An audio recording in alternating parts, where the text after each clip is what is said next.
सभी प्रियजनों को मेरा नमस्कार। आज हम कार्तिक मास के महात्म के 16वें अध्याय का पाठ करेंगे। जय श्री कृष्णा, राधे राधे। सुनिए कार्तिक मास के महात्म का 16वां अध्याय। सुनो लगा कर मन सभी, संकट सब मिट जाए। कार्तिक महात्म का कमल पढ़ो 16वां अध्याय। राजा प्रतु ने कहा, हे नारद जी, ये तो आपने भगवान शिव की बड़ी विचित्र कथा सुनाई है। अब कृपा करके आप ये बताइए कि उस समय राहु उस पुरुष से छूटकर कहाँ गया। नारद जी बोले, उसने छूटने पर वह दूत बर्बर नाम से विख्यात हो गया और अपना नया जन्म पाकर वह धीरे धीरे जलंधर के पास गया। वहां जाकर उसने शंकर की सब चेष्टा कही। उसे सुनकर दैत्यराज ने सब दैत्यों को सेना द्वारा आज्ञा दी। कालनेमी और शुंभ निशुंभ आदि सभी महाबली दैत्य तैयार होने लगे। एक से एक महाबली दैत्य करोड़ों करोड़ों की संख्या में निकलकर युद्ध के लिए जुट पड़े। महाप्रतापी सिंधु पुत्र शिव से युद्ध करने के लिए निकल पड़ा। आकाश में मेघ छा गए और बहुत अपशकुन होने लगे। शुक्राचार्य और कटे सिर वाला राहु सामने आ गए। उसी समय जलंधर का मुकुट खिसक गया, परंतु वह नहीं रुका। उधर इंद्र आदि सब देवताओं ने कैलाश पर शिवजी के पास पहुंचकर सब वृतांत सुनाया और यह भी कहा कि आपने जलंधर से युद्ध करने के लिए भगवान विष्णु को भेजा था। वह उसके वशवर्ती हो गए और विष्णु जी लक्ष्मी सहित जलंधर के अधीन हो उनके घर में निवास करते हैं। अब देवताओं को भी वहीं रहना पड़ता है। अब वह बलि सागर पुत्र आपसे युद्ध करने आ रहे हैं, अतएव आप उसे मारकर हम सबकी रक्षा कीजिए।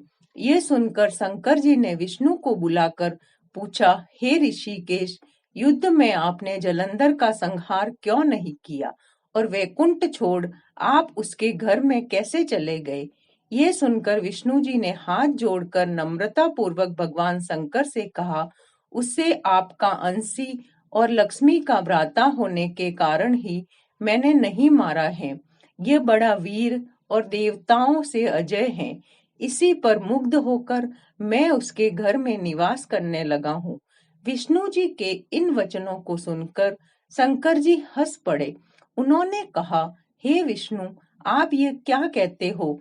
मैं उस दैत्य जलंधर को अवश्य मारूंगा। आप सभी देवता जलंधर को मेरे द्वारा ही मारा गया जान उसे अपने स्थान को जाइए। जब शंकर जी ने ऐसा कहा तो सब देवता संदेह रहित होकर अपने स्थान को चले गए।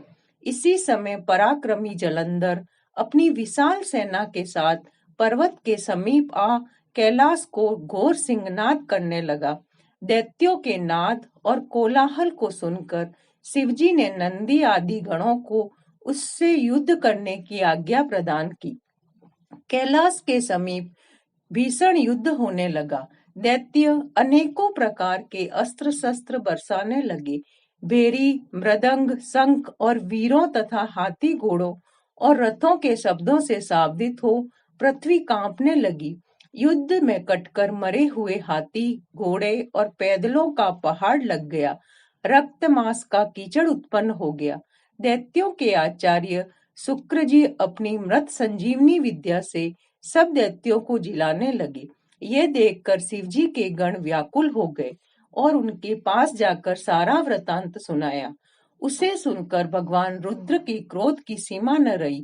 फिर तो उस समय उनके मुख से एक बड़ी भयंकर कृत्या उत्पन्न हुई, जिसकी दोनों जंघाएं ताल वृक्ष के समान थी।